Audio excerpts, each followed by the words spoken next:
জমিতে আরো কিছু সুপারি গাছে চারা আনছি। পাঙ্গা সুপারি, ছোট ছোট গাছে সুপারি ধরে, সেই পাঙ্গা সুপারি এই লাইনে গর্ত করছিলাম, কিন্তু পানি বেঁধে গেছে, যার কারণে এগুলো লাগাতে পারছি না। তবে কয়েকটা গাছ, এই যে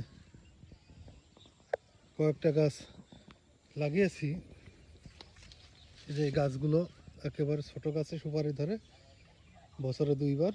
একে হাইব্রিড পাঙ্গা সুপারি বলে।